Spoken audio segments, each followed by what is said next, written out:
Listen to them, children of the night. What music they make. They're coming to get you, Barbara. They're here. Welcome to my nightmare. What an excellent day for an exorcism. Kill you all. You wanna die tonight? You don't know what death is. We belong dead. Here's Johnny. I shot him 6 times. Onto your butt. Run for your life.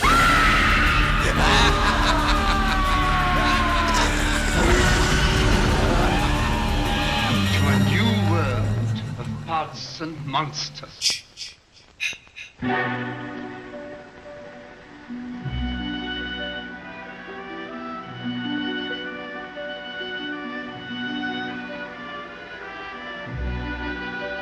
Welcome to the premiere episode of Pods and Monsters. My name is Robert, and with me is... Inthia. Now, just to get to know us a little bit, Inthia and I are married, and we decided to start this podcast because we both have a love of horror and monsters, but Inthia isn't as familiar with the universal monsters and lots of the more classic monsters that I love. So we thought we would start this podcast where we would basically talk about different monster movies. The premise of the show is we are going to watch a particular movie before every episode and discuss that movie. And then we're going to talk about the production history, fun facts, and it'll be a fun time. So the movie we thought we would start the podcast with is the first of the Universal horror cycle, which is Dracula.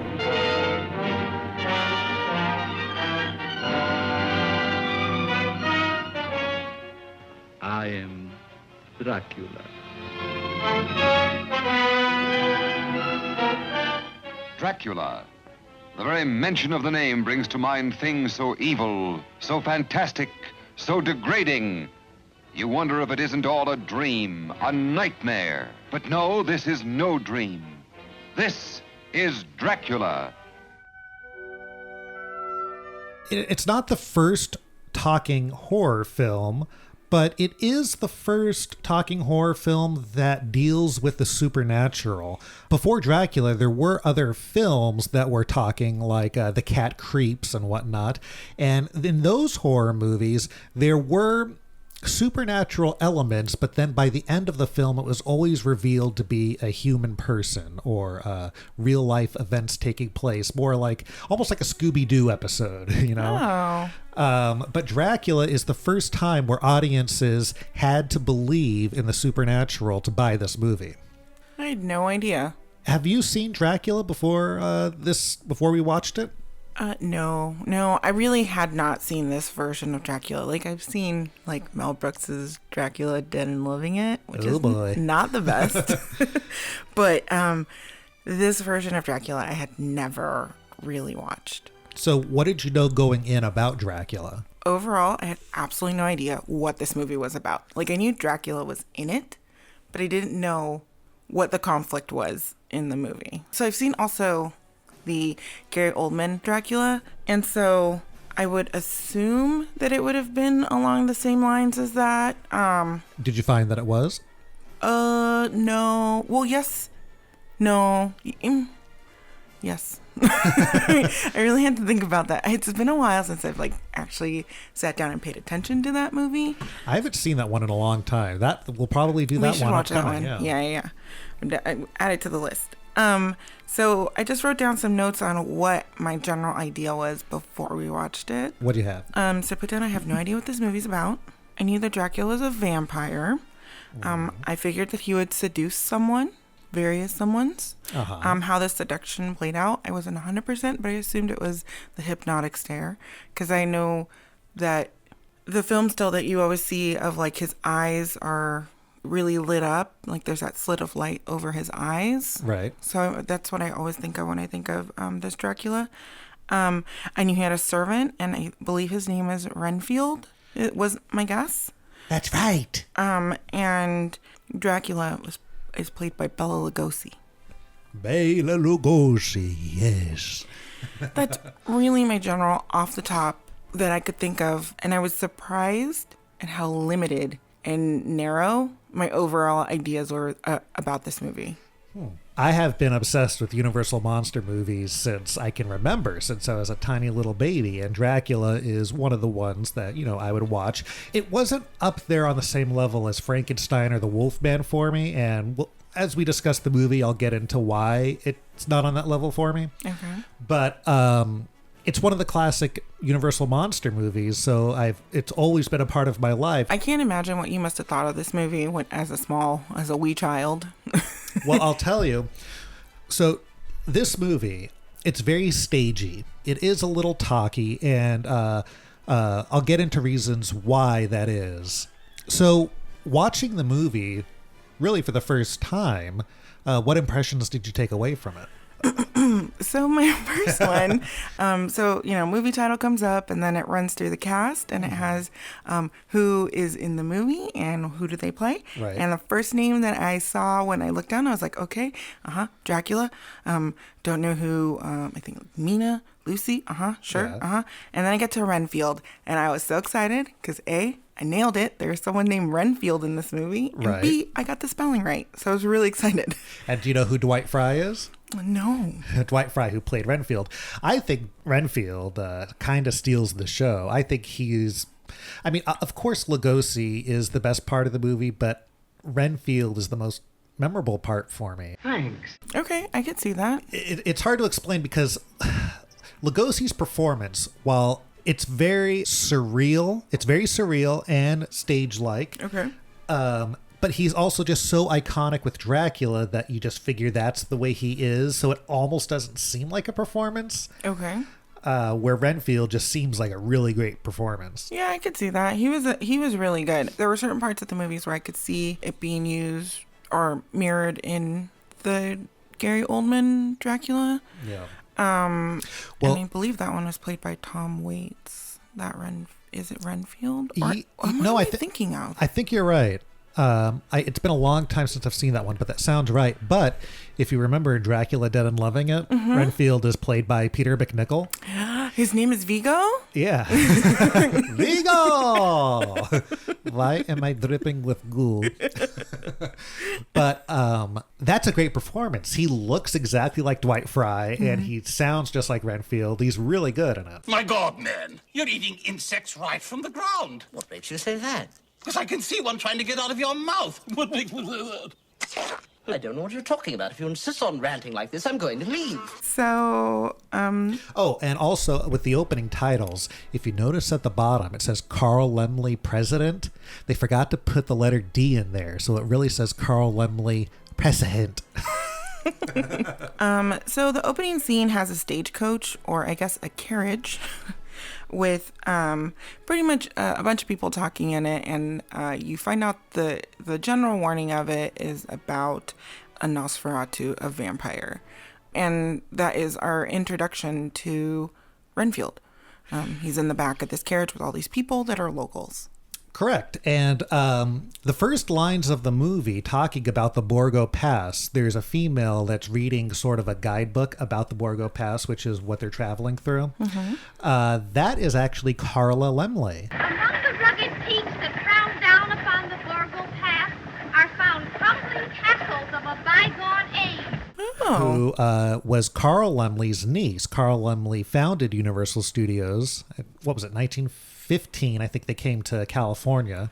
But yeah, Carla Laemmle, she lived at Universal Studios. Carl Laemmle had a ton of his family living there at the studio, so she got to see all these fun things being made, all the monster movies, and she had bit parts. She was also a ballet dancer in Phantom of the Opera. But she is notable for having the first lines in Dracula.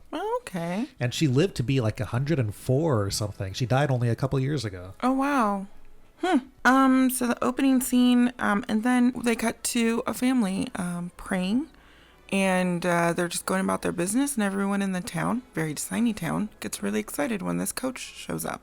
So everyone goes outside, and this one dude, who I realize now is Renfield, was like, I gotta go to the Borgo Pass. And everyone was not having that idea. They were like, no, you're not going there. And he's like, no, I have to go there. Who does he have to meet?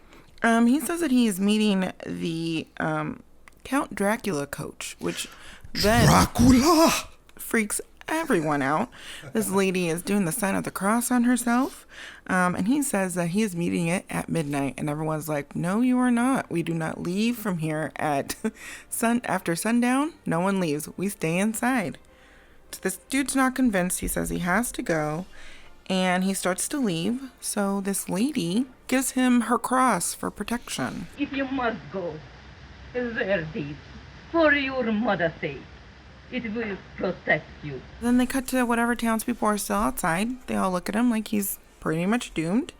And then it just cuts to a shot of the castle. So from there, it pushes in on the castle and into a coffin that I assume is underground. There's a lot of dirt around it. It looks like it's in a dungeony area. Yeah. There's some stairs going down.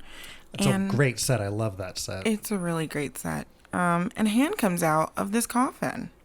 And then from there, they really threw in a possum. A possum that just pretty much no thank you'd the whole situation. Then there's also like a giant cricket. Mm-hmm. And then later we find armadillos, which who thought armadillos live in Transylvania? I'm wondering if they just wanted to have like these kooky and zany looking animals instead of just it being like rats. They did. Those animals aren't, European type animals. That cricket, for instance, I was reading about that. I forgot the exact name of it, but it's a very large cricket, but it's native of Southern California. Is it a Jerusalem? Yes. Yeah. Those things aren't crickets. Well, that's what they're called, though.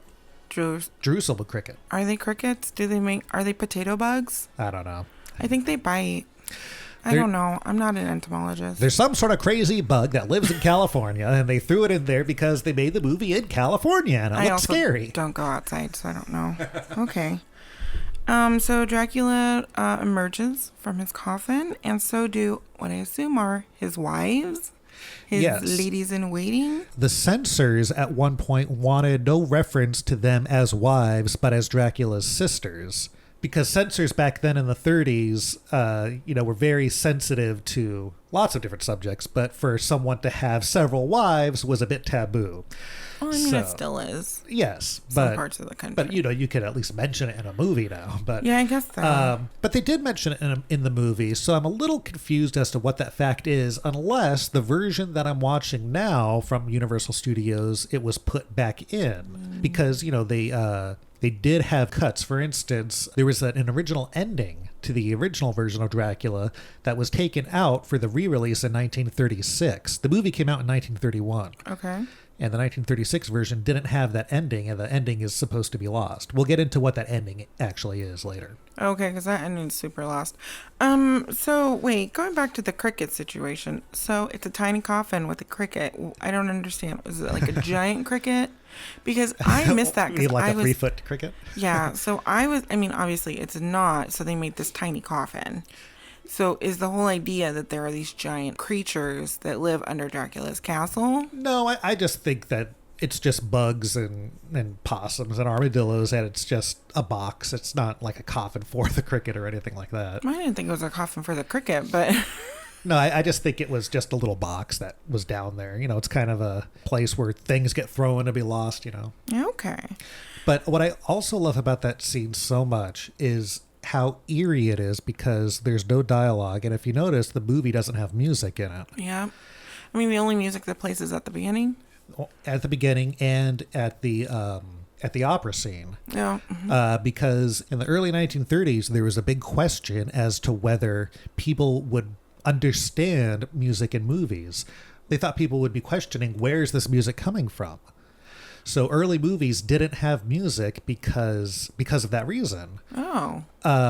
So they agreed that you could have music at the beginning and the end of the movie, and whatever scenes have musicians in it, then that would make sense to a viewer. So that's why there's no music in the movie. Interesting. Okay. I wasn't bothered by there not being any music. So from there it cuts to Dracula. He's now driving this midnight coach with 2 big black horses. And then that dude, who is Renfield, he gets dumped out of the carriage that he's in. Oh, you mean when he's being dumped out of the carriage to get to Dracula's carriage? Yeah, like that carriage is like, get out. Just throws his luggage on the ground. Yep. So from here, one of my favorite props / effects is you get a view of the horses pulling the carriage being led by a little bat. Yeah, and you're supposed to think that that's Dracula, as a bat leading the carriage. And I thought to myself while watching it, I'm like, wouldn't that be exhausting for Dracula? Why doesn't he just sit down and relax for his trip there? Why does he have to be flying the whole way there above the horses?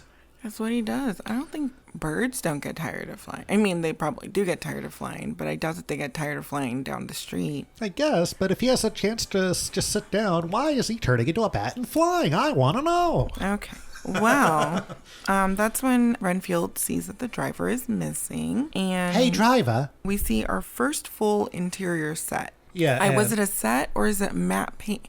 Is it? Well, the long shot is part painting, part set. Okay. A lot of it is a set. Okay. So here are images that I'm very familiar with. That staircase. Uh-huh. An armadillo shows up. Are they a nocturnal? Why is there an armadillo here? Then famous lines. I am Dracula. I am Dracula. I bid you welcome. So everything that I know about Dracula pretty much happens in this scene. Uh-huh. His introduction to himself, the line, the children of the night. Listen to them. Children of the night. What music they make. All of that, all of those things, top 5 Dracula moments all happen in this 3-minute stare scene. Yeah.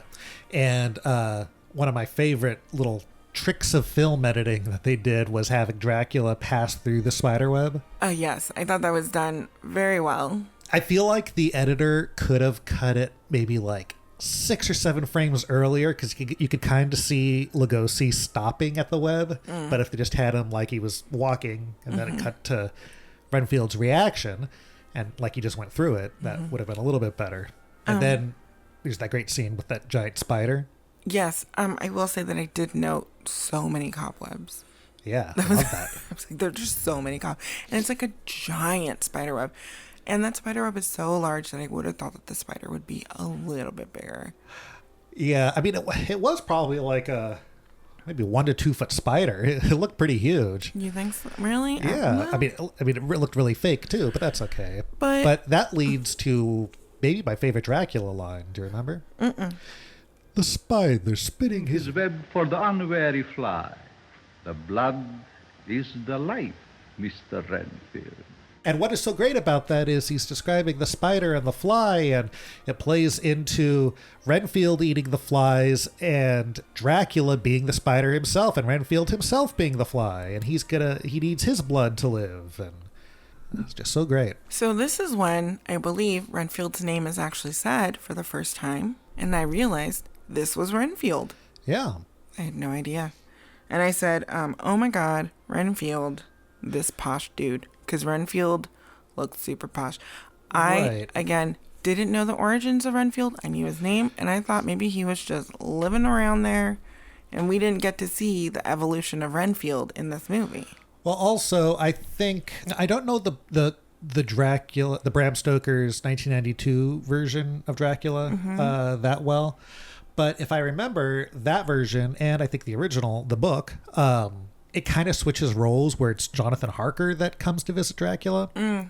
Because he's the one writing the journal about everything. I don't really Keanu Reeves. Yeah, and I don't really remember how Renfield plays into it so much, but I can see how you wouldn't know who it is just right off the bat, because if you do have memories of the other movies you watched, you might not know. Yep. So I also noted that doors are closing on their own. Dracula leads Renfield into a room that he might find more acceptable in the castle. And Dracula has a spread of food for Renfield. Renfield is like super obsessed with his luggage the entire time. He talks about his luggage almost nonstop. Well, he's concerned that he doesn't have it. Oh, earlier also when they were walking to the room or walking into the room, there were 3 bats that were hanging out in a window. Oh, yeah. The wives. I never thought about that. You're right. It had to have been the wives. So the visit it's made very clear that no one was supposed to know about this visit and that Renfield is here with Elise for Carfax Abbey. Thank you. And then we get another shot of just Dracula's eyes, even though this isn't the first time we see his eyes being highlighted that way. But well, I mean, it happens throughout the whole movie. Yes. Sort of a POV shot from whoever is looking at him. The cinematographer, Carl Freund, used a sort of a pencil light, they called it. Okay. So it's just tiny little lights that would just highlight the eyes. Oh, it's done so well. So there's one part where they're talking to each other. Actually, no, they're not talking to each other. And that's where it gets really silent and his eyes just look real wily. And then I started laughing a little bit and you asked me what I was laughing about. Bela Lugosi's commitment to having his wily eyes while he's reading the lease over. I really appreciated that. Well, I kind of think about it like Lugosi, when playing Dracula, especially at that point with Renfield, everything is done with a purpose, and the purpose being to sort of hypnotize Renfield into going with his plans. And maybe when he's reading over the lease, he can't lose concentration with that sort of hypnotized thing going on. So they're leaving Transylvania for England because he's leasing the Carfax Abbey. And now, why is he going to England exactly? Do we know?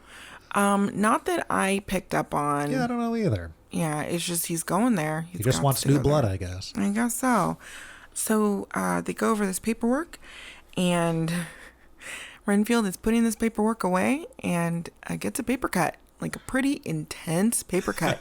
And Dracula is triggered. Like he is just, that's exactly what he wanted. Right. And so he goes over to help out his buddy by murder him right then and there. And a cross falls out of Renfield's pocket and it causes Dracula to recoil.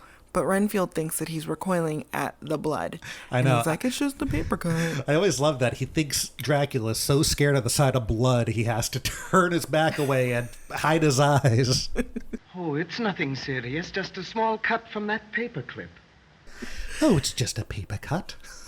Here I have my note about the old-ass wine. Yeah. Because Dracula really talks about how old this wine is. This is very old wine. I did like the clever play of words where he says, I never drink, pause, wine. Yeah, that's one of the classic lines. Aren't you drinking? I never drink. Why? And then I thought this wine was going to come into effect more, which now that I'm thinking about it, it might later on. But pretty much Dracula eagerly watches him as he drinks the wine. And he says goodnight. Uh-huh. So he leaves. Renfield, super freaked out, still hasn't eaten the food, drank some of this wine. Renfield passing out, do you think that's because of the wine or because of something Dracula did when he encountered him as a bat? Well, that's what I'm thinking of now. So the door opens, the wives walk in, just as Renfield is opening the door. And, okay, this bat is so adorable. And I know it's supposed to be a creepy bat, and its eyes kind of glow a little bit, but it's just so cute, and it just always stays in the air. It never really does much. But then the bat looks like it just kind of boops him on the face, and he passes out. But now that I'm talking about this, I think it was the wine. It might be, because we watched the Spanish version also, and the bat doesn't really encounter him. Yeah. He starts to have the effects that he's about to pass out as soon as Dracula leaves, so maybe it was supposed to be the wine. I think it was the wine. Now, that bat, by the way... the cutest. the Dracula bat, apparently it still is in existence. And it's at a museum in Los Angeles. I don't think they keep it on display, though. It's in their archives. But there is a documentary somewhere I watched on YouTube where they pulled it out. So, boop on the face. He passes out. And then Dracula and the wives advance on a passed out Renfield. Dracula then is like, ladies, back up. and gets them to back up off of this guy. Uh-huh. And then Dracula goes in.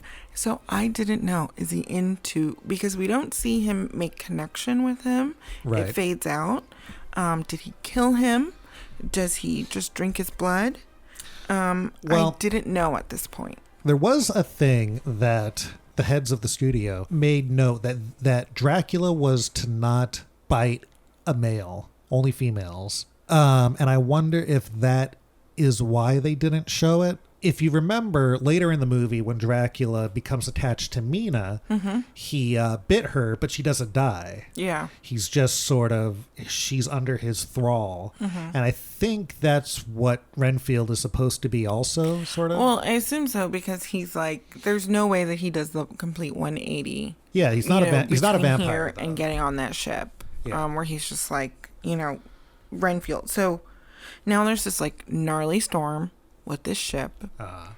And Renfield is super crazy. And here we got another iconic master line. The iconic master line where he's just like yelling master at him. Master, the sun is gone. And he wakes up Dracula in the cargo of the ship. So here Renfield starts screaming about wanting lives, small ones. And at first I thought he was saying children, but then he says not human. Right. And you get that he wants pretty much all the rats in the world. That's what he wants, because that's what Dracula promised him.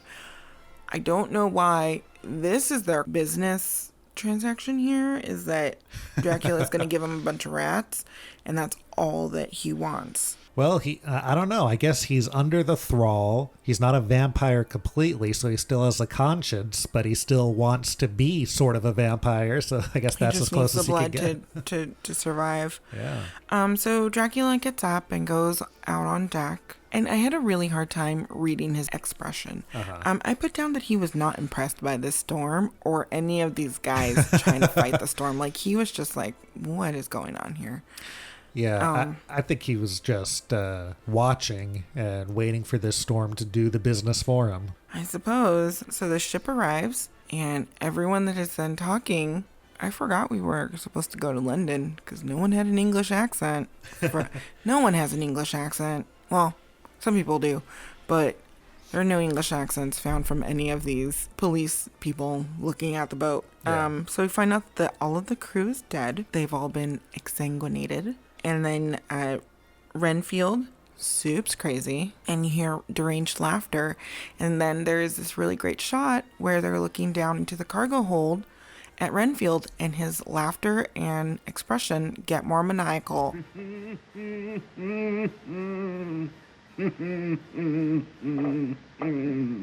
Yeah, just staring at the camera. The camera is angled from stairs looking down, and it's one of my favorite shots of the movie. It's very creepy, and if you notice, I don't know if this was intentional or not, but people have picked up on this, that Renfield's arms are holding onto the banisters of some stairs, and the shadows of his arms are found behind him, and it almost makes the illusion that he has another pair of arms coming from his waist to make him look like a bug almost. If it's intentional, that's very neat. If not, it's still very neat. Yeah. The cops look at him and completely say, nope. None of whatever's happening here. He's mad. And then there's this woman with a real, like, is it Cockney accent? I don't know. The poorer English accent, I suppose. And she says, flower for your buttonhole. Flower for your buttonhole. Flower for your buttonhole, sis. And then Dracula just is like, I'm gonna drink your blood, and attacks her. If you notice, I noticed this a few times. Most of the time, Dracula doesn't even open his mouth as he's approaching his victims, which is, one of the things that is iconic with Dracula are fangs, and he doesn't have fangs in this movie. No, he doesn't have fangs. And I actually noticed that more in the Spanish version. Because that one does open his mouth a lot more. Right. And I was like, oh, it's just teeth. There's no fangs. So Dracula attacks her, and then I noted dapper Dracula walking around, going to a symphony. And the police find this flower peddler, and it's a whole ruckus, and he's just casually walking into the theater. So he goes in and he hands a ticket to this woman. I assume he hypnotizes her from right then because she looks at him very uneasily. By the way, that whole set is the Paris Opera House set from Phantom of the Opera. Oh, wow. Okay. Which existed for nearly 100 years, but was demolished, unfortunately, a few years ago, stage 28 at Universal Studios. So here we're introduced to Dr. Seward, and that's Dracula's new neighbor, or Dracula's his new neighbor. Then the land he bought, Carfax Abbey, is right next door to a mental institution. Yeah, how convenient. Which is where Renfield is, we find out later on. But we also get introduced to Mina, Lucy, and John, whose name I could not remember. Jonathan Hawker. And then played by David Manners. They have a whole talk. Lucy you get a sense that she's just a little bit less reserved than Mina, and she ends up doing a toast/joke about death. And here comes Dracula with some real dark stuff, and kind of freaks out everyone. And then at the end, you kind of see the little hypnotic stare, and he's looking at Lucy like he's gonna really just go to town on her. Yeah, and that scene has another one of the most iconic lines. To die, to be really dead, that must be glorious. Why, Count Dracula. There are far worse things waiting man than death. Apparently, that was a line that the head of the studio wanted cut. Why? I don't know. He had the script and, asked for all these different things to be done. And in those notes, that was to be deleted, but it was left in. So I guess the director fought him on it, or somehow it just ended up staying in. Okay, I think it's very appropriate. So from there, you go into a shot of, I believe it's Lucy's bedroom. And you hear Mina, and she is mimicking Dracula's accent and cadence. It reminds me of the broken battlements of my own castle in Transylvania. Oh, Lucy, you're so romantic. But Lucy is not into it at all. She's all about Dracula. She's just enamored, probably hypnotized. She might be. I just think she's a big fangirl. I think he's seduced her. I think he did his little he did, yes. Eyebrow. And so Mina leaves, and Lucy's all like, I'm going to open this window, which already, you open a window in this movie, nothing good happens from it. So I was like, okay, she's opening a window. So now Dracula's going to have to get her to invite him in. Where did that come from? When did this vampire being invited into something? The first I've heard about that was Buffy the Vampire Slayer, actually. Really? Yeah, because my experience with vampire movies is mostly the Universal movies, and that's never been one of the things that a vampire needs to be invited in. But I wasn't it in Lost Boys? I was just going to say that. I believe it's in Lost Boys also. So it came from somewhere. I don't think it was in the book. We should look it up. I'm not positive. So she opens the window, and at the same time, Dracula is out for a walk, and then he does his little bat thing, and the little bat goes up to the window, and then he turns back into Dracula. I have to say, I enjoy him more in bat form. How dare you? He creeps in, and he does that slow walk with the hand thing, and Yep. He creeps up to her, and her neck is all exposed. There were some weird continuity things, I believe, wasn't it? Because she was in bed, she had a book, and then she didn't have a book. Well, I'm wondering, I think when Dracula was standing outside of her window looking at her, he had his top hat. And then when he appeared in there, he didn't have his top hat.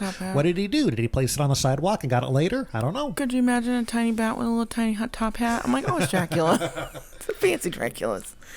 And then Lucy dies. There's like a medical examination, and they keep pumping blood into her, but that blood is going nowhere. Yeah. She has lost just an unnatural loss of blood. Yeah, and let me tell you, I was never sure how that worked, how someone dies or turns into a vampire. in the Dracula book or movies. But doing some research, they say in the book that Dracula, bites his victim, takes their blood. Yeah. If they die during the daytime, they die for good. If they die at nighttime, they turn into a vampire. Well, they said that in the movie. Yes, and I noticed they did say it in the movie, but it's sort of subtle where you kind of have to think about it as to exactly what they're saying. It didn't hit you over the head as to that's the way you become a vampire, I thought. Oh, okay. Well, I got that because they're having, eventually, not at this point. Right. I guess later on. You're just smarter than me. I guess so. Play this audio at my gravesite. And then from there, we have a shot of people outside. And it just looks real peaceful. People being walked around. People enjoying outside. And I'm like, is this a hospital? Maybe people are recovering. And I'm like, nope. People start getting real crazy towards the end of that shot. And then Martin. It's a loony bin. It is. And we get introduced to Martin, who throws a spider out a window. No, Martin! Martin, don't throw my spider away from me! Oh, Martin. And so here's Renfield. Renfield is here, and turns out that he was trying to eat the spider.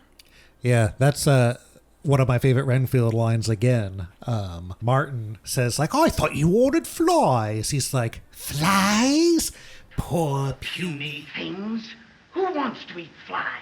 You do, ya loony. Not when I can get nice fat spiders. Martin, I thought he was going to go a little Una O'Connor on us. Here we get introduced to Martin. And then from this little scene, I put down scientist. And so he's looking at these little vials and he mixes two liquids together. And then they start speaking a bunch of Latin. And I heard the word sanguine a lot. So I was like, oh, there's blood involved in this. And then this guy just looks at it. They talk a little bit in Latin. And then he says something, dealing with the undead. And I was like, this guy knows a lot going on. He throws out the word vampire and reveals that the blood being tested belongs to Renfield and says that Renfield's been influenced, that his blood has some business going on, that he's only seen with vampires. And then the big reveal is this guy's Van Helsing. I completely forgot that Van Helsing wasn't only Hugh Jackman. No, here we have Edward Van Sloan. I honestly, I hate that movie is like my only frame of reference. What about Mel Brooks and Dracula Dead and Loving It? I know, but I don't remember that too well. Oh, Count Dracula, allow me to introduce Professor Abraham Van Helsing of London University. He is a doctor of rare diseases as well as theology and philosophy. And gynecology? Oh, I didn't know you had your hand in that, too. There is a good Van Helsing in Monster Squad, though. Remember, at the end, he stakes Dracula and gives the kid the thumbs up. We'll have to watch that again. So from here, it's revealed that Renfield often escapes, and he's gone for hours, which I find hysterical. So they bring Renfield in, and Van Helsing tries to examine him, which agitates Renfield a lot. And he says that he's worried about giving Miss Mina bad dreams when she hears the cries. And up to this point, I'd completely forgotten that basically she lives in a house on the same grounds, who has like a sanitarium, and their house is on the same grounds, and their daughter is living there. So from there, you hear a wolf cry in the background. This is not the first time, but everyone talks about the wolves, and saying that Renfield thinks that they're wolves, but everyone's like, there's no wolves in this area.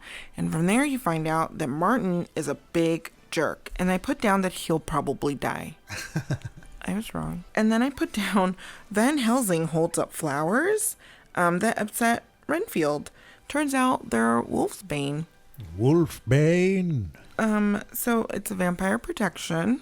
Mm-hmm. Oddly enough, not against werewolves. I mean, they are it is for werewolves also. I mean, Dracula himself, I guess he's not technically a werewolf, but he could turn into a wolf. But in The Wolfman, Wolfbane plays a part. Oh, does it? Mm-hmm. Okay. In fact, what's funny is Lon Chaney Jr., who plays the Wolfman, is bitten by a werewolf played by Bela Lugosi. Bela Lugosi and Wolfbane don't get along, I guess. I guess not. So Renfield warns about Miss Mina as he's being taken away. And then Dracula goes to visit Renfield and they talk telepathically. And it upsets him, upsets Renfield. And then he cut to Dracula as a little, he bats into a room, into Mina's room. The next day, cuts to Mina. She's wearing a scarf. She's talking to John. She's talking about a dream that she had with wolves and fog and red eyes and a face. And then she woke up feeling really weak the next day. She's talking to John, and John is he kind of dismisses it. He's like, today is going to be a good day. We're going to only think happy thoughts. But he's worried. And then Van Helsing shows up, and he asks her some questions, and then is like, let me look at your neck, and takes her scarf off. And here, really great timing and line delivery. He tells her what the little marks are on her neck, and she says, what could have caused them? And the maid announces, Count Dracula, and he's standing right there. Yeah. How long have you had those little marks? Marks? Since the morning after the dream. What could have caused them, Professor? Count Dracula. Immediately, he creeps everyone out, especially Mina. So Van Helsing and Dracula are introduced, even though Dracula knows all about him. From the wilds of Transylvania. And then he talks to Mina and says that he really hopes that any stories that he's told her have not haunted her dreams, which really kind of makes everyone mad because they're like, you've been talking to her? And he's like, yes. In this moment, Van Helsing catches that Dracula does not have a reflection, and he confronts him about this, and that's when Dracula smacks that mirror out of his hand. A moment ago, I stumbled upon a most amazing phenomenon. Something so incredible, I mistrust my own judgment. Look. Dr. Seward, my humble apology. I dislike mirrors. I will say I kind of like the Spanish version a little bit better because he's just so dramatic. And he uses a little cane to smash it to pieces. He does. He really just didn't need to do that, but he was a little extra. So he smacks it out of his hand. Dracula leaves, and John follows him out, kind of, and sees this giant wolf. What's that? Running across the lawn. Looks like a huge dog. Or a wolf? and we don't see it. It's No. He's just talking about it, partly because of budget reasons, I'm sure. Mm-hmm. From here, Van Helsing breaks it down for the dudes. They don't believe him. He tells them everything and anything about vampires and Dracula and whatnot. While Van Helsing is doing this breakdown, Dracula visits Mina, and Renfield is creeping around. Dracula bats at Renfield, so he's like a bat and gets to Renfield, or tries to, and it's probably one of my favorite moments. It's I feel like John's very oblivious to this whole bat situation, and just starts waving his hands away and is trying to shoo this bat away. And every time John encounters a bat, his immediate reaction is to try to shoo it away. Watch out, Mina, it'll get in your hair. Yes, that was going to be my next comment. He talks about the hair. Renfield, in the meantime, is yelling at the bat and calls it master. And Van Helsing is like, how do you know him? And then a maid comes in and says that Mina is dead on the lawn. Everyone runs out to go see Mina, and the maid faints, and Renfield is like a super creeper, and he just crawls over to her, and it fades to black. Yes, and that is very creepy because you don't know what he does to her. But there was apparently a scene filmed, which they kept in the Spanish version, which is he crawls over to her to find a fly on her cheek, and he tries to get the fly. And it flies away, and he cries about it. So I think it was wise to keep it the way it is with the cut, because it's scarier that way. Oh yeah, and in this, you would think that at this point, for whatever reason, Renfield has escalated from eating flies and rats to killing people. So fades to black. Mina's not dead. Mina also knows that something is going on with her. And at this point, she tells John to not touch her or kiss her, which I'm not too sure why she said don't touch me or kiss me. Would he catch the vampire? I don't think so. Would it make her want to eat him? I think she just wanted him to leave to be safe, I guess. Yes. So she breaks it off with John, and John's having none of that. So she gets up. She's wearing this beautiful dress. And on this dress, there's like a little bundle of stuff, which I figure is wolfsbane. Her room is being prepped with all of this wolfsbane, also on the doors, just everywhere. And John wants to take her to London. And here comes Renfield. He's creeping. He's left the hospital. And he talks about Dracula visiting him and bringing him like this insane amount of rats. And just like being like, this is the promise. You got to do what I need you to do. And he's telling everyone exactly what is happening. Meanwhile, they've left Mina in her room with this woman, this nurse. By the way, that line of Renfield talking about the rats is another one of my favorite lines of his. Rats, rats, rats, thousands, millions of them. Cool. And so it turns out during this whole thing, he's a diversion. And so it cuts to Dracula creeping. And there's a standoff between him and Van Helsing. Van Helsing, now that you have learned what you have learned, it would be well for you to return to your own country. I prefer to remain and protect those whom you would destroy. And he tries to hypnotize Van Helsing. And he's like, come here. And Van Helsing's like, okay. And then Van Helsing is like, backs off. And Dracula says to him, your will is strong. And Van Helsing pulls out a cross, which makes Dracula flee. From there, we get back to Mina. She's now opened the windows, is yelling about how much the wolfsbane smells and is horrible, which now you know something's wrong with Mina, because she says that she can't deal with it. So at this point, now it's Mina's turn to creep. And she is looking at John like a tasty snack. Turns out Dracula's turned Mina. So Dracula shows up as a bat. John tries to shoo him away. Dracula. Oh.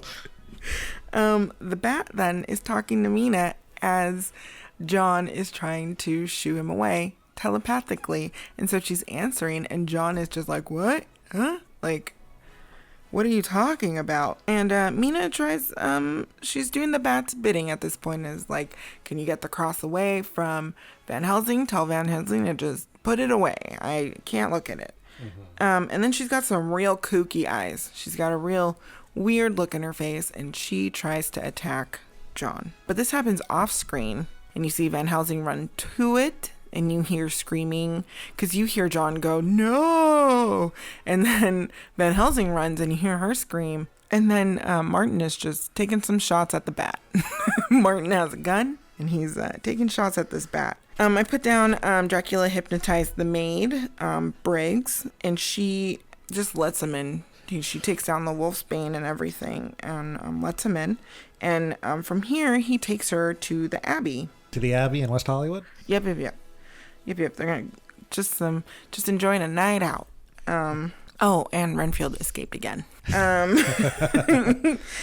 Renfield escapes again, shows up to the Abbey, is Carfax Abbey, and goes up the stairs to meet Dracula. And turns out that John and Van Helsing have followed them, trying to rescue Mina. And Renfield is like, I didn't lead them here. This wasn't my doing. Dracula is super over it and murders him. Like, just chokes him out. Oh, no, don't! Don't kill me! Let me live, please! Punish me, torture me, but let me live! I can't die with all those lives on my conscience! All that blood on my hands! So So here's where things I think were really sped up for time and not explained very well. I believe that one of the two dudes, John or Van Helsing, is like, the sun is coming up. And Dracula's like, I have to go to sleep now. And like, just goes to sleep. Well, if they say they have him trapped because they know he has to be in his box of earth before the sun's up. Yeah, but I mean, like, that's some impressive going to sleep time. Like, it's not even like an hour. It is like seconds. Well, that's the thing. Like, there's other vampire things where they basically just have to be inside and they can be awake. And then there's stuff like Dracula, like the Universal movies, where as soon as it's time for bed, there's no waking them up again until... No. Which could be like it's just their corpse lying there, basically. Yeah, I guess during so. the day. And also earlier in the movie it was explained that he had to bring his earth with him, which I think was a really great way to reuse that dungeon from the opening. Well, that's always been a part of it, though. Like, those boxes are filled with the dirt. Yeah, I know. Yeah. But, like, the dungeons just look very similar. Yeah. Well, he mentions that that's why he likes Carfax Abbey, and he's not going to repair it because it reminds him of his castle in Transylvania. Oh, I see. Okay. Oh, yeah. Because people are like, oh, you're going to do so many repairs. And he's like, nope. And they're like, oh, you're interesting. So Van Helsing at that point has like so much time on his hands and is like, go find me something to help him hit the stake into Dracula's heart. Right. And he makes the stake out of the lid of Dracula's coffin. So you'd figure that if anything's going to wake him up, it's going to be a lid being ripped off of his coffin and being smashed to a million pieces. 100%. And at one point he opens up a second coffin and looks into it and then just looks at John and slowly closes it. And I thought that Mina was going to be in there, or maybe the wives were all stuffed into one coffin.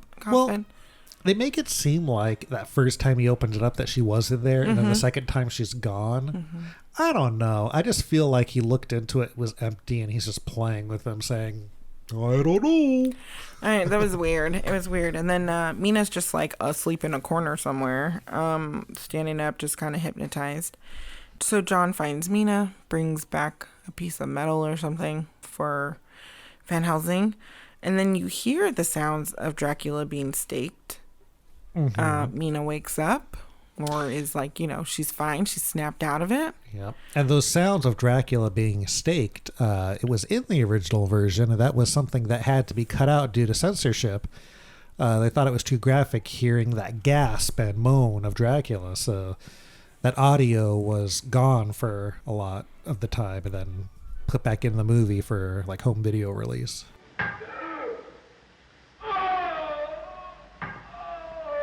So Mina's cured. She's not a vampire. Van Helsing sends them out. They're like, let's go. And he's like, no, I have to stay here to finish up something. What does he have to finish up? We don't know. They walk out, church bells, sunlight, and then the end. Literally the end. They made a big deal about Van Helsing having to stay back, and then it was just like, dun, dun, dun, the end. What? Yes.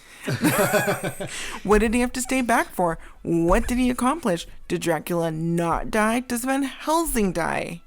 It is a confusing sort of ending, but there was a sequel to the movie released in 1936 called Dracula's Daughter that takes place the moment Dracula ends. Interesting. So I feel like that was not planned originally, though, in this movie. No, it wasn't. And Dracula's Daughter has a bit of a story as to what it became, because Lugosi was supposed to be in it, but they eventually didn't use him. But basically, Van Helsing has to stay behind to dispose Dracula's body. Make sure he's dead and can't be revived ever again. Okay. Basically. And I think when he is preparing to do that, a couple of policemen, I guess that were called by Dr. Seward or whoever, end up coming to Carfax Abbey and find him, and Van Helsing is arrested for the deaths of Dracula and Renfield. Oh, okay. But yeah, so that's the end of Dracula. That's Dracula. So did you like the movie?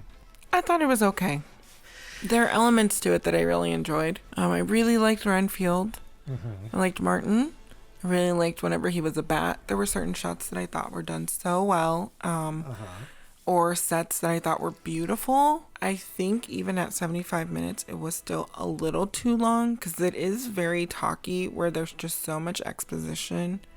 And my brain was like, oh, I think I'm done here with certain parts. And I think that's ridiculous because it is a good movie. It's not a bad movie at all. I just was like, okay, that's cool. I do agree. I think the beginning, the first 10 minutes is great.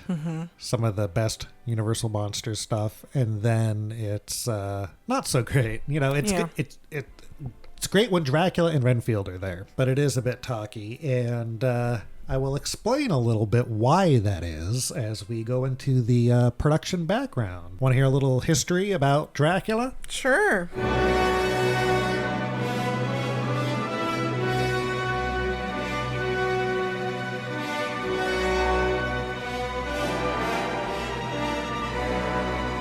You know, the book was written in 1897. And do you know who wrote it? Bram Stoker. Bram Stoker, that's right. Did you know that before Bram Stoker's Stoker. Dracula, the 92 movie? You know what? 92, I was 10, so probably not. So Bram Stoker claimed that the story came from him in a dream. And he claimed that he had that bad dream because he had undercooked cracked crab for dinner. But isn't it based like on a real person? Well, yes. It's inspired by Vlad the Impaler, mostly, I think, in terms of using the name Dracula, because that was one of his aliases. So Vlad the Impaler is part of the inspiration for it, and and lots of it was made up from Bram Stoker.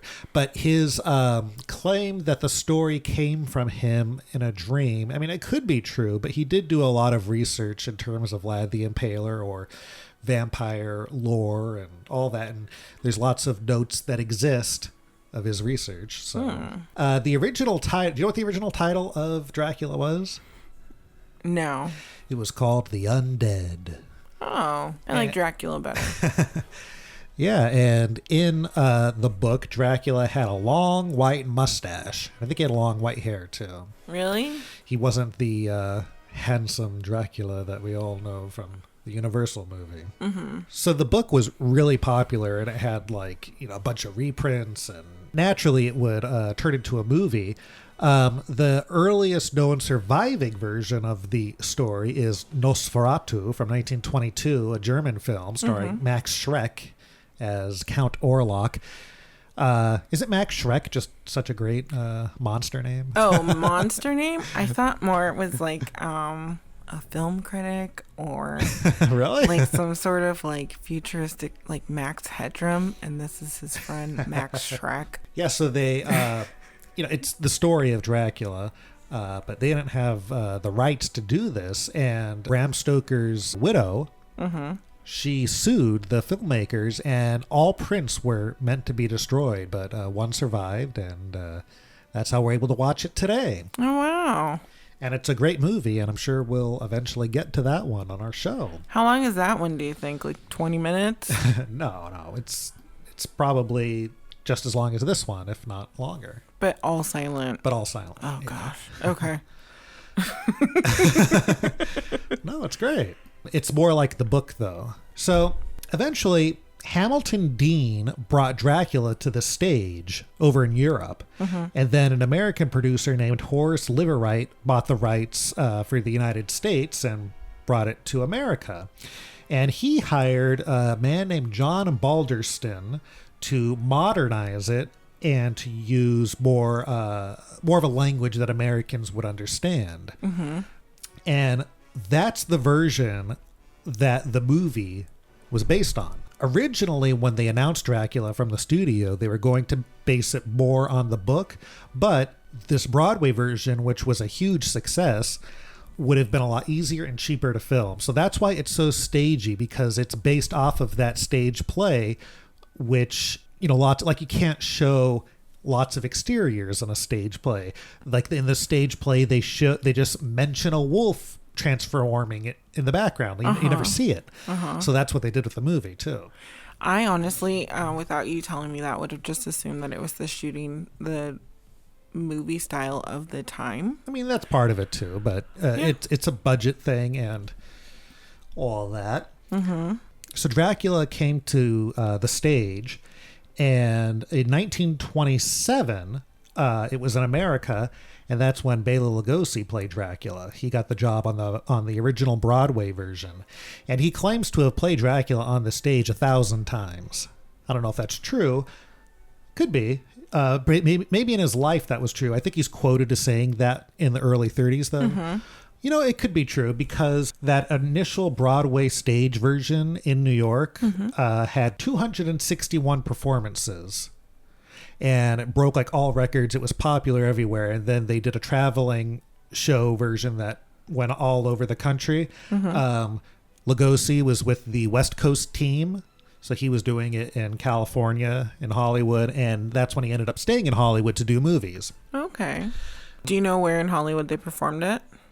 Well, it premiered at the Biltmore Theater. Is that the Biltmore Hotel, though? I don't know. I was about to ask you. I don't think it's the same place. Oh. But... So then, of course, because it was such a popular show, a movie version was eventually going to be made. Mm-hmm. And Universal got the rights. So Universal, as you know, is headed by Carl Laemmle. Yes. And he had a son, Carl Laemmle Jr., and I believe on his 21st birthday, he was given the studio. He became the president of the studio. Wow. And it was his idea to bring Dracula and other horror movies to the studio. No one else really wanted to do it or take a chance on movies like that. Mm-hmm. And no one wanted Dracula, but Carl Laemmle Jr. really wanted it. So he decided he wanted Todd Browning to be the director. Todd Browning, he is a famous director, most famous, for Dracula, but he also directed The Unholy Three with Lon Chaney, London After Midnight, the lost Lon Chaney film where he has the top hat and the sharp teeth. Mm-hmm. He also directed Mark of the Vampire, which is a remake of London After Midnight, starring Bela Lugosi as a character that looks like Dracula named Count Mora. In fact, I can't tell you how many times I see pictures of Count Mora and people say it's Dracula. I know, you tell me every single time. I know. And he also directed Freaks. We accept the one of us. We accept the one of us. Gooba gobble, gooba gobble. Oh, okay. I will tell you right now, that is not a movie we will be watching for this podcast. Are you kidding? Freaks is great. Will not, no, I don't like it. I love Freaks. I won't watch it. But Todd Browning, he left his family to join the circus, and he was a circus performer and a clown, and that's kind of how he got into this whole thing about circus freaks to make that movie. That was his life, basically. Little fun fact about Todd Browning, the director of Dracula. He is the voice of the policeman that finds the dead crew on Dracula, and he's the one that actually opens up the hatch to find Renfield down there. Oh. What's that? Why? Come from that hatchway. Why, he's mad. Look at his eyes.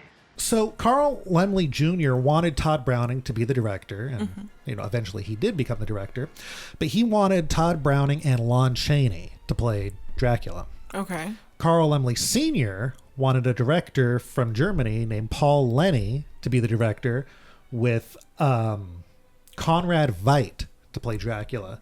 Conrad Veidt was the main character in the Cabinet of Dr. Caligari. Okay. He was also in The Man Who Laughs, with that Joker-looking face. Oh, yeah. But he was in Germany at the time. Mm-hmm. So it looked like the favorite was going to be to have Lon Chaney play Dracula with Todd Browning directing. Mm-hmm. And because, they had already made London After Midnight and The Unholy Three, they've already had this relationship.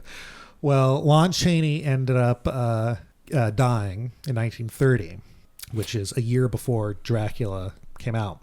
Okay. So Lon Chaney obviously couldn't be in the movie, so they had to decide who they were going to go with. Mm-hmm. The next step would obviously have been Carl Laemmle Sr.'s choice, Conrad Veidt, but again, he was in Europe, in Germany, and he wasn't coming back to America anytime soon. Mm-hmm. So he was out. So then someone made the suggestion of having Bela Lugosi star in Dracula, since he had done so many performances on Broadway. Mm-hmm. And producers passed on him because he wasn't a name. Okay. He was a name no one knew. So they thought they would use a guy named Ian Keith. I don't know too much about him except that he was up for Dracula. But he was considered, and around the time they were considering him, the producers thought, well, we might as well bring Bela Lugosi in for a screen test and see how he does.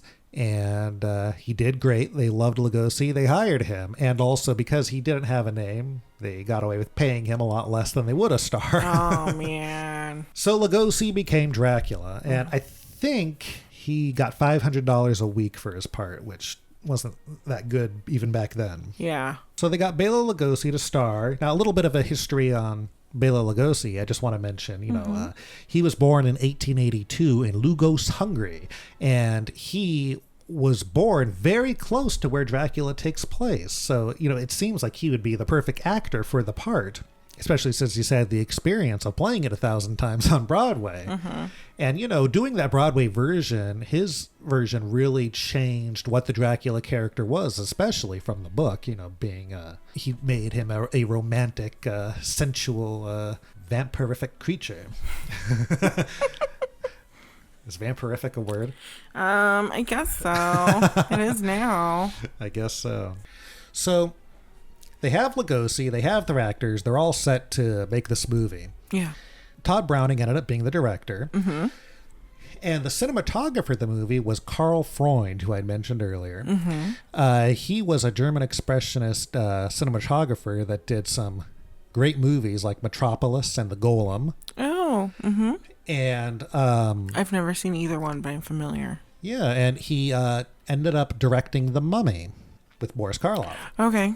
I was like, And then later in his life, he was the cinematographer for I Love Lucy and invented the whole 3-camera system for television sitcoms. This is a Ricky Ricardo production. wow, what a great career. Yeah.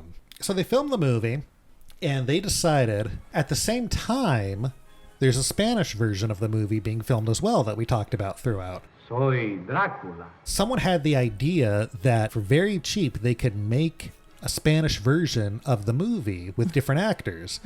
It would basically be the English crew would use the sets and make their movie during the day, and then the Spanish crew would come at night, use the same sets and have the same schedule. So basically just piggybacking on the American crew. Yeah, can I say that I really genuinely, I knew that there were 2 versions of this movie and that it was shot, one was shot during the day, the other was shot at night. But I thought Bela Lugosi was Dracula in both versions and that he knows how to speak Spanish or was fed Spanish lines and just performed. So when you put that in, I did not read, I was just reading the names. The character names and not the actor names. And when Dracula came out, my mind was blown. I was like, this is not Dracula. First of all, this guy, kind of goofy looking. Kind of looks like Nicolas Cage. Kind of like Nicolas Cage. I'm a vampire!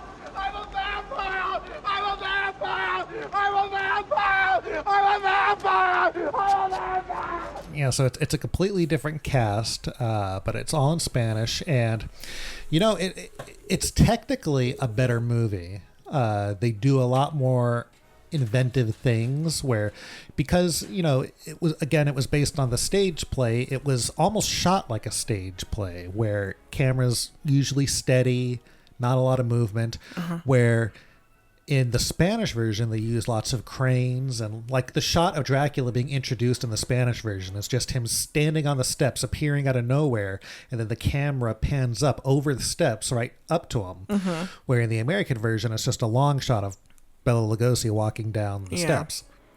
So there are some very inventive things about the Spanish version that are very good. Yeah. I read that they actually did a preview of the Spanish version before the American one, and people were so impressed with how it looked, saying, if this is the Spanish version, the American one's going to be incredible and all that. So people were very impressed with it, except for Spanish people. It's like the people in Mexico. They were not too happy because the actors that they chose were from many different countries. Mhm. And as you know, there are different dialects of Spanish and different words being used. So it didn't make sense to them to have someone from Cuba talking to someone that's speaking Spanish from Spain or from Mexico. Well, there is someone in it that I think it's Renfield has more of a Castilian Spanish accent. And that's when I asked you, I was like, is this for Spain? And you were like, Mexico. And I'm like, really? I'm not sure if it's Mexico, actually. It might just be for any sort of Spanish-speaking country. Okay. But, yeah, there was no consistency with it, so... Yeah, I mean, Castilian Spanish and Latin American Spanish, I mean, while it's, like, very similar, there's also some distinctions. And then from country to country, yep. Yeah, so that's the Spanish version. I really like the Spanish version. From the bits that we saw, I really enjoyed it as well. So yeah, back to the American version. Jack Pierce, the makeup man who created all the monsters for Universal Studios, I consider the best makeup man of all time. He created the makeup for Dracula, but Lugosi wanted to apply his own makeup because that's what stage actors did in the day, and that's what he believed in. There's still shots of Lugosi putting his makeup on, and the makeup is similar to what he wore on the stage. It's basically the same, except he's in Dracula, he's wearing a toupee just to make his hair a little bit thicker and add more of a widow's peak. Okay. And I think he had like really dark circles under his eyes in the stage version. Much more of a stage makeup because people on the way back had to see him, you know. So Jack Pierce, I think, designed a makeup for him to use and probably told him how to apply it, I would assume. And I think Lugosi applied that makeup that Jack Pierce created. It isn't so much a makeup. It's rather expression.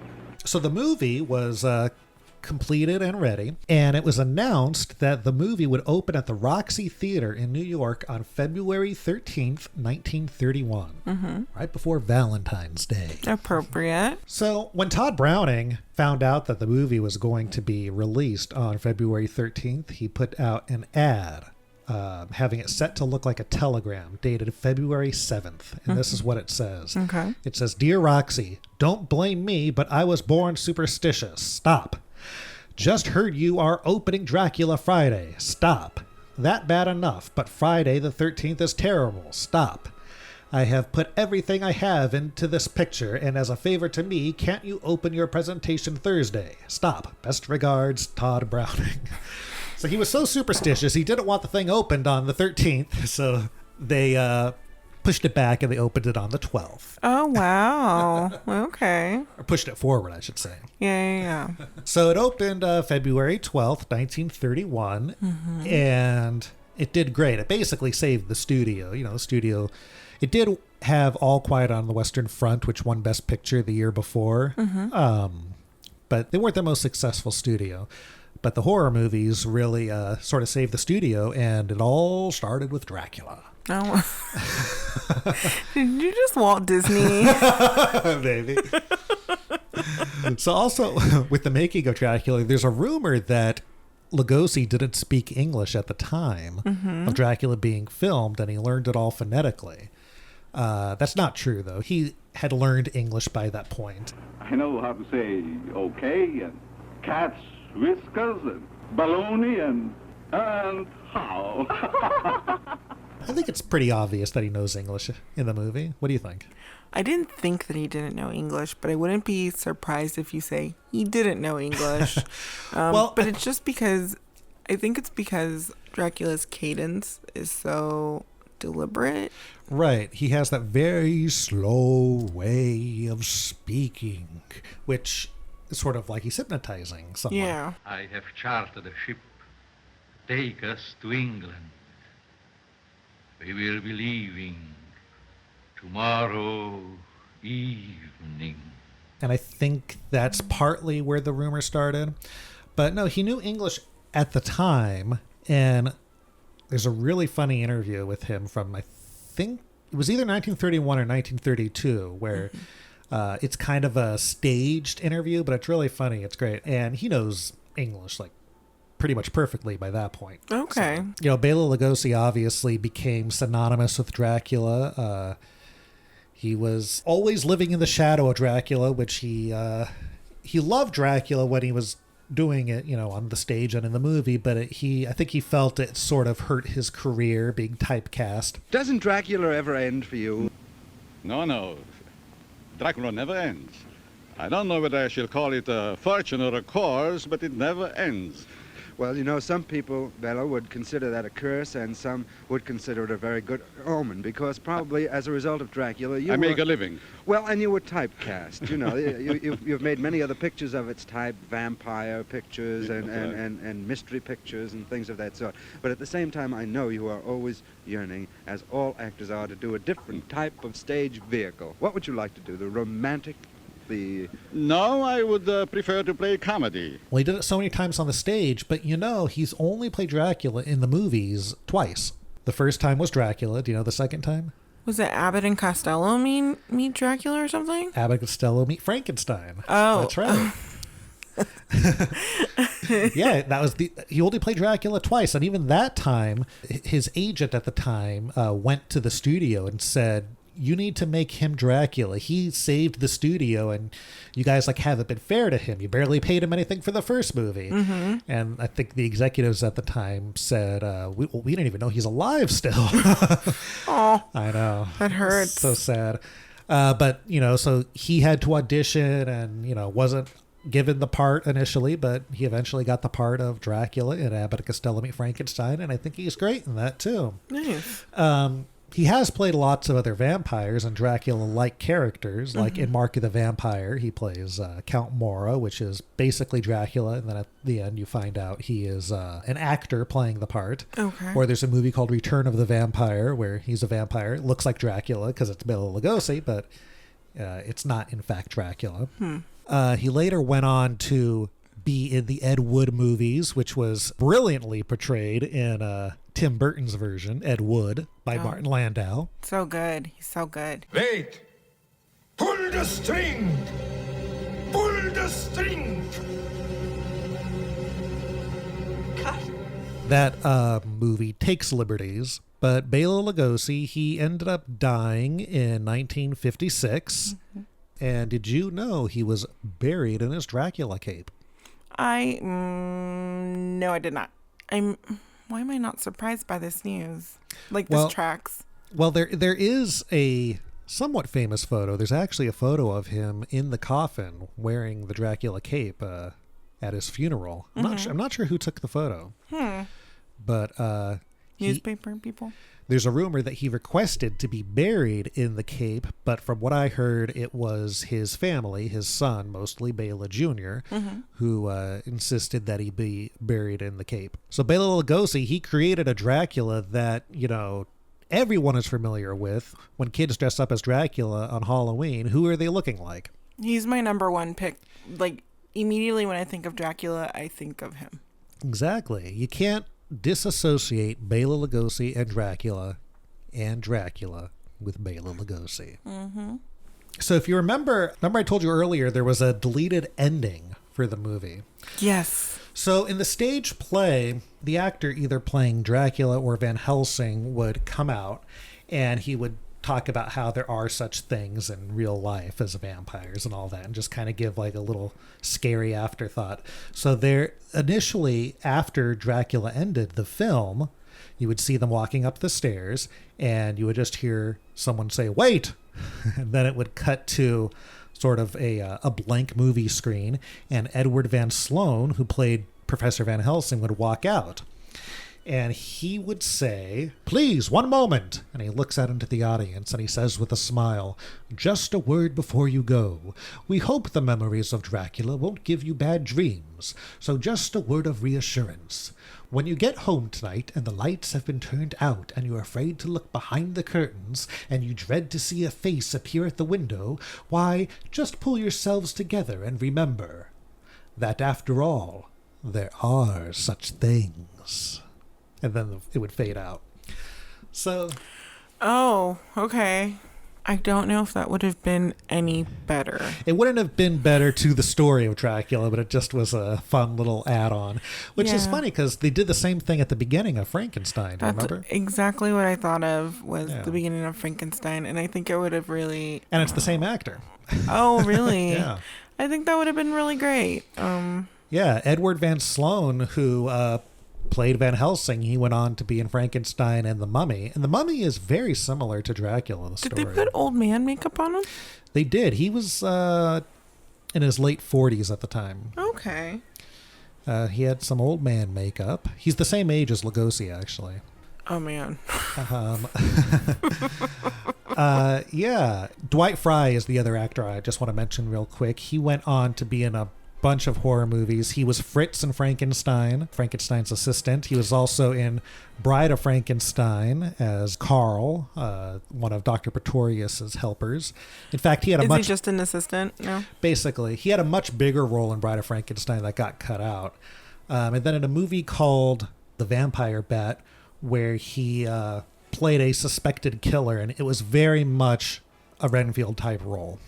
Well, he does it just so well. Yeah, he plays crazy so well. He really does. And then he was in a bunch of Frankenstein sequels, just as random villagers. The last one being Frankenstein Meets the Wolfman. And he died in 1943, only 12 years after Dracula. Oh my gosh. Yeah. That's so soon. Yeah, so that's the making of Dracula. The only other thing I wanted to add is, you know, as I told you before, the movie didn't have a music score because it wasn't something that was commonplace back in 1931. But in 1999, Universal hired Philip Glass to make a score for the movie.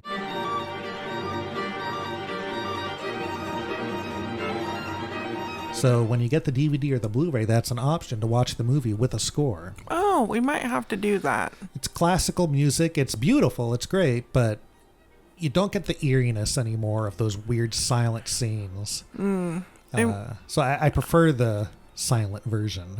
I will say the opening with, is it like Swan Lake that's playing? I always forget that is the song that is being used. The music that's being used is the music from Swan Lake. Yeah. And they use that same music for The Mummy also. Yeah, so that is the story of Dracula.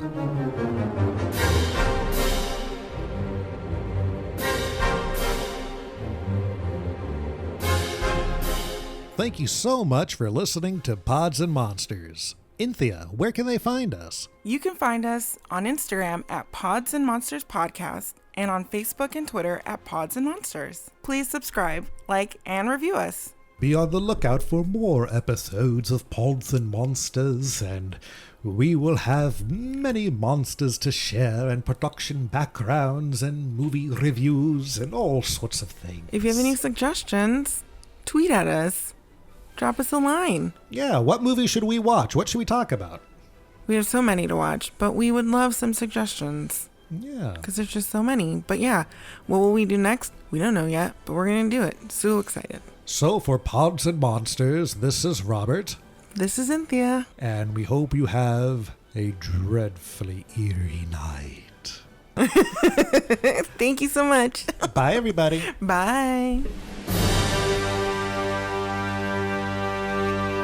And now I'll leave you. Good night.